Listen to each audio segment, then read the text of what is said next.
पिछले क्लास में हम लोगों ने लूप्स के बारे में थोड़ा आइडिया किए थे, जैसे कि फॉर लूप, व्हाइल लूप, ये सारे होते हैं।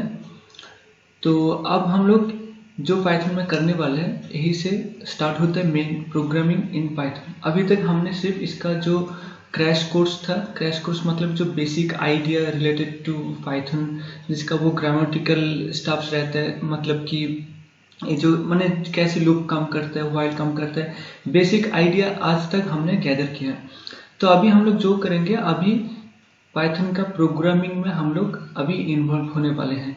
तो उसके लिए मैं पहले आज की क्लास में दिखाता हूँ कि पाइथन में फंक्शन कैसे टाइप करते हैं।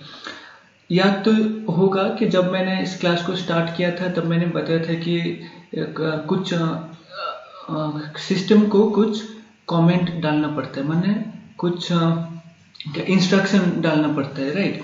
तो उसी इंस्ट्रक्शन के थ्रू वो कुछ रिप्लाई देता है, जैसे कि, और उसी इंस्ट्रक्शन का हम कंडीशन में डालते हैं कि अगर ऐसा हुआ तो वैसे ऐसे रिप्लाई आएगा, अगर ऐसे हुआ तो वैसे रिप्लाई आएगा। तो ये सारे इंस्ट्रक्शन रहते हैं, कंडीशंस रहते हैं, और अगर बहुत सारे इंस्ट्रक्शन रहा तो उसका एक लूप में डाल के हम उसको ऐसे प्रिंट कर सकते हैं।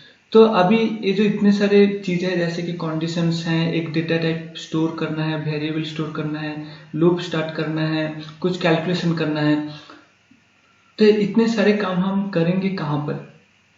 इतने सारे काम हम एक फंक्शन के अंदर ही रखेंगे, ताकि जब कोई उसी फंक्शन को ट्रिगर करेगा या फिर जब कोई उसी फंक्शन को कॉल करेंगे तभी हम उसका रिजल्ट देख पाएंगे।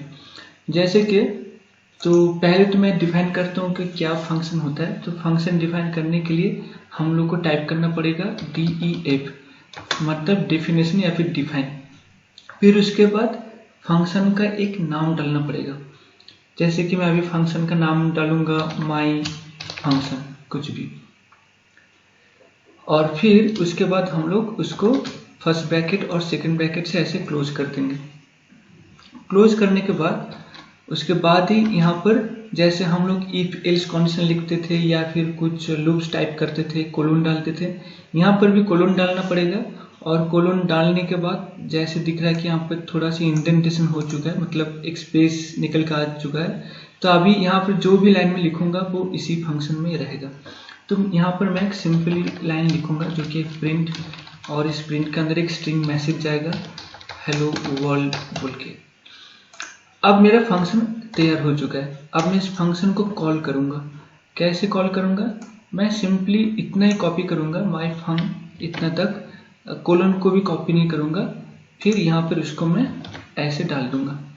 अब मैं इसको रन करता हूँ। रन करने के बाद तो फंक्शन कॉल होने के बाद उसके अंदर जो भी लाइन्स यहाँ पे लिखा हुआ है वो सारे लाइन एग्जीक्यूट होते रहेंगे। तो यहाँ पर हेलो वर्ल्ड आ गया, तो मेरा फंक्शन कॉल कर चुका है। अब मैं यहाँ पर छोटे छोटे चीज़ भी कर सकता हूँ, जैसे कि मैं यहाँ पर एक कुछ ऑपरेटर सेंड कर सकता हूँ, जैसे कि चलो एक नया फंक्शन ही क्रिएट कर लेते हैं। इसको कॉपी कर लेते हैं, फिर यहाँ पर नया कैसे बनाते हैं। हाँ, तो यहाँ पर मैं टाइप करूँगा ऐड वैल्यू बोल के, ऐड, और फिर सिर्फ ऐड, मेरा फंक्शन का नाम ऐड है। और यहाँ पर मैं दोनों वैल्यू को यहाँ पर सेंड करूँगा, एक x और एक y। और यहाँ पर मैं जो रिजल्ट दिखाऊंगा मैं x प्लस y यहाँ पर दिखाऊंगा। सो x प्लस y, और यहाँ पर मैं टाइप कर दूंगा थोड़ा, रिजल्ट इज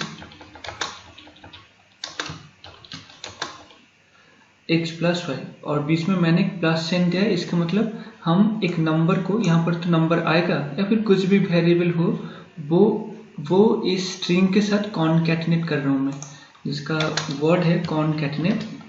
ये काफ़ी यूज होने वाला वर्ड है कॉनकैटिनेट। हाँ, मैंने जो कुछ भी प्रोग्रामिंग लोग करते हैं यहाँ पर कॉनकैटिनेट वाला वर्ड काफ़ी सुनने को मिलेगा। तो मेरा फंक्शन डिफाइन हो चुका है। अब मैं इस फंक्शन को कॉल करूँगा। तो यहाँ पर मैंने टाइप किया ऐड, और जैसे कि आप देख सकते हो कि यहाँ पर x और y दोनों वैल्यू मैं पास कर रहा हूँ। तो यहाँ पर मैं टाइप करूँगा सिंपली कोई भी नंबर, जैसे कि 2, फिर कॉमा, फिर 4। अब मैं इसको रन करता हूँ। अच्छा, यहाँ पर मैं ऐसे इंडेंटेशन नहीं कर सकता, अभी मैं इसको छोड़ देता हूँ, normal x plus why he रखता हूँ। अब मैं फिर से रन करता हूँ तो इसका रिजल्ट आ गया 2 + 4 6। तो ऐसे यहाँ पर हम लोग फंक्शन कॉल करके इसको ऐड कर सकते हैं, या फिर अब मैंने तो यहाँ पर सिंपली ऐड किया है, राइट। अब मैं इस फंक्शन को थोड़ा और इंटरेस्टिंग करता हूँ। मैं यहाँ पर क्या करूँगा, अभी इस फंक्शन में और एक वैल्यू पास करूँगा। तो यहाँ पर जो कुछ भी हम वैल्यू सेंड कर रहे हैं तो इसको कहते हैं कि आर्गुमेंट्स या फिर पैरामीटर्स। यहाँ पर हम लोग पैरामीटर सेंड कर रहे हैं, राइट। और जो फर्स्ट ब्रैकेट दिख रहा है ओपन हुआ है क्लोज हुआ है, चाहे वो मेथड हो कुछ भी हो, जैसे यहाँ पर भी first bracket open and close था, तो इसी फर्स्ट ब्रैकेट को कहते हैं जो कि ओपन एंड क्लोज होगी, इसको कहते हैं पैरेंथेसिस, राइट। अभी ये याद रह जाएगा क्योंकि मैं बार बार कहते रहूँगा कि पैरेंथेसिस के अंदर मैंने पैरामीटर पास किया है। तो यहाँ पर भी ऐड वाले फंक्शन के पैरेंथेसिस के अंदर मैंने 2 पैरामीटर्स पास किया है, फिर मैं और एक पैरामीटर पास करूँगा। इस पैरामीटर को मैंने नाम दे दिया, चलो टी फॉर टाइप मैं डिक्लेयर करूँगा। और यहाँ पर मैं डिफाइन करूँगा कि टाइप का वैल्यू क्या है, सम हो सकता है, मतलब वो ऐड करेगा। अब मैं इसी चीज़ को यहाँ पर कंडीशन में भी डालूंगा। मैं यहाँ पर चेक करूँगा if t equals to sum, then फिर मैं इसको प्रिंट करूँगा, ओके। एल्स, अब एल्स भी मुझे चाहिए, एल्स की जगह मैं यहाँ पे डालूंगा इफ t हाँ इक्वल्स टू सबस्ट्रैक्ट, तो मैं अभी के लिए सब रखता हूँ। फिर मैं यहाँ पे क्या करूँगा, इसको सबस्ट्रैक्ट करूँगा। तो यहाँ पर x माइनस वाई, तो अभी के लिए मैं यहाँ पर सम को टाइप किया हूँ ACVM सम। अब इसको रन करते हैं। अब रिजल्ट आ गया कि 6, क्योंकि मैंने यहाँ पर सम डाला था। अब मैं यहाँ पर सब डाल के भी चेक करता हूँ कि मेरा फंक्शन काम करेगा कि नहीं। मैं रन करता हूँ तो -2 -2 आ चुका है। तो मैंने यहाँ पर एक फंक्शन को अच्छी तरह से डिक्लेयर किया और जिसमें कंडीशंस को भी अप्लाई किया है, राइट। अब मैं करता हूँ, अभी क्या है कि मैं नहीं चाहता कि नेगेटिव वैल्यू यहाँ पर आए, तो मैं क्या करूँगा, यहाँ पर मैं चेक करूँगा कि कौन से नंबर बड़ा है। तो इसके लिए मैं इसके अंदर और एक इफ एल्स कंडीशन डालूंगा। तो सिंपली मैं टाइप कर रहा हूँ if x is greater than y, greater than और इक्वल्स टू y, तो नहीं रखता हूँ क्योंकि 0 भी आ सकता है। तभी मैं प्रिंट करूंगा x minus y, otherwise else print होगा y माइनस एक्स।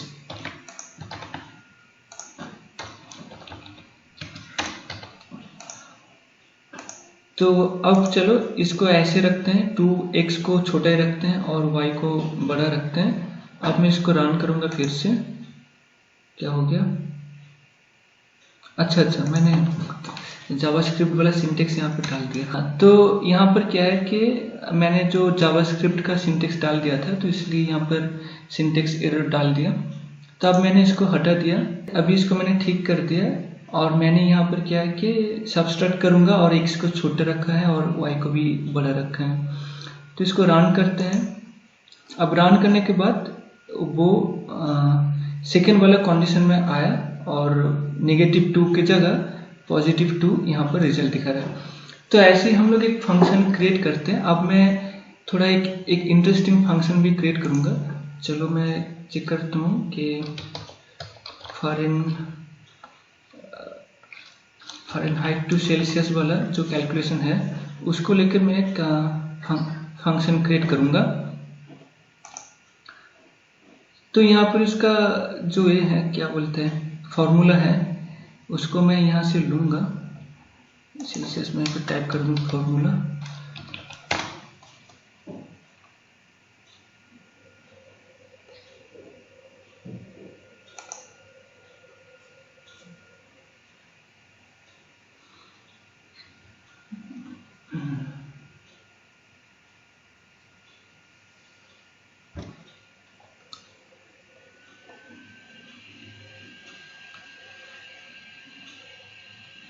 गया फॉर्मूला।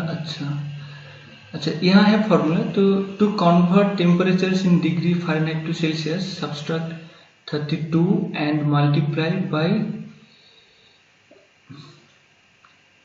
5/9। तो अगर 50 फ़ारेनहाइट हुआ तो 50 माइनस 32 इंटू 5/9, तो ऐसा होगा, या फिर 0.556 ऐसा, राइट। तो मैं इसी को ही एक फंक्शन क्रिएट करूंगा यहाँ पर। सो मैं एक नया सेल लेता हूँ यहाँ पर और इसमें फंक्शन टाइप करूंगा definition def F to C Fahrenheit to Celsius, right. और फिर यहाँ पर मैं ऐसे भी टाइप कर सकता हूँ F2C, ताकि रीडेबिलिटी अच्छा रहे। हाँ, और फिर मैं इस फंक्शन के अंदर इसका जो कैलकुलेशन है 32 माइनस 5 इंटू 9, तो यहाँ पर मैं चलता हूँ, जो कुछ भी वैल्यू यहाँ पर आएगा मैं इसको एज ए वैल हिसाब से मैं कलेक्ट करूँगा। जैसे यहाँ पर मैं x y t करके ले रहा था, तो यहाँ पर रिजल्ट आएगा, तो मैं रिजल्ट टाइप करता हूँ। रिजल्ट इक्वल्स टू जो भी वैल्यू है उसके साथ -32, राइट, और फिर डिवाइडेड बाय मल्टीप्लाई होगा। पहले मैं इसको ब्रैकेट में डाल दूँ, नॉर्मल जो मैथमेटिक्स का फॉर्मूला है, फिर multiply by 5 and then divide by 9, ऐसा है, राइट। तो अभी इस रिजल्ट को हम लोग प्रिंट भी कर लेंगे, तो पता चल जाएगा कि रिजल्ट कैसा आ रहा है। ओके, और यहाँ पर मैं स्ट्रिंग भी ऐड कर दूँ और उसके साथ फॉर्मेट वाला मेथड भी ऐड कर दूँ, FORMAT फॉर्मेट। और यहाँ पर सिर्फ एक ही है तो एक ही वैल्यू सेंड करूँगा। नहीं, मैं 2 वैल्यू सेंड करूँगा, एक है वैल्यू जो कि हम फ़ारेनहाइट के हिसाब से ले रहे हैं, और एक है रिजल्ट। और यहाँ पर मैं टाइप करूँगा कि फ़ारेनहाइट का सिंबल क्या है, F, डिग्री वाला F इक्वल्स टू सेल्सियस। और फिर मैं इस फंक्शन को रन करूँगा। तो अभी मुझे चाहिए F_2_C और इसके अंदर एक वैल्यू जो कि 98 डिग्री फ़ारेनहाइट, और इसको सेल्सियस में कन्वर्ट होगा। अभी रन करते हैं, तो अभी कन्वर्ट होके आ गया 36.666 समथिंग सेल्सियस। तो राइट, तो इसका तो ऐसे हम लोग कोई भी फार्मूला जो कि मैथमेटिक्स हो या फिर फिजिक्स का फार्मूला हो, फार्मूला को लेके ऐसे फंक्शन हम क्रिएट कर सकते हैं। और ऐसे फंक्शन हम लोग का जो आर्टिफिशियल इंटेलिजेंस हो उसी में सेम टाइप के फंक्शन को इंजेक्ट किया जाता है। माने आर्टिफिशियल इंटेलिजेंस भी एक मशीन है जिसमें सारे फंक्शंस के डेफिनेशन रहता है। जैसे कि अभी कोरोना काल में आ चुका है कि वो स्क्रीन अपना जो टेम्परेचर रीड करता है और रीड करके बोल देता है कितना सेल्सियस में है, फ़ारेनहाइट में है, कोई भी कन्वर्ट कर सकता है। तो उसी के अंदर ऐसे ही फंक्शन क्रिएट करके रखा हुआ है ताकि वो बोल दे कि इसका सेल्सियस जो भी है तो फ़ारेनहाइट में क्या होगा, फ़ारेनहाइट में जो है वो सेल्सियस में क्या होगा। और उसके साथ कंडीशंस भी आ जाता है, चेक करता है कि मैं सेल्सियस करना चाहता हूँ या फिर फ़ारेनहाइट करना चाहता हूँ। तो ये है पाइथन का जो प्रोग्रामिंग का मेन स्टार्टिंग पॉइंट, जहाँ पे हम लोग फंक्शन टाइप करते हैं using all our previous grammars और बेसिक्स। पता ही चल रहा है कि जितना भी हमने यहाँ पर यूज किया है वो सारे बेसिक्स ऑफ पाइथन्स था, जैसे कि ऑपरेटर, मैथमेटिक्स ऑपरेटर, कंडीशंस, यहाँ पर लूप भी आ सकता है। तो ये था पाइथन का बेसिक फंक्शन, कैसे हम लोग एक फंक्शन क्रिएट कर सकते हैं पाइथन में। तो अभी इस वीडियो को यहीं पर ही मैं एंड करता हूँ। इस वीडियो में बने रहने के लिए धन्यवाद, और मैं बहुत ही अप्रिशिएट करता हूँ कि आप लोग इस क्लास के साथ बने रहें। Thanks for watching this video.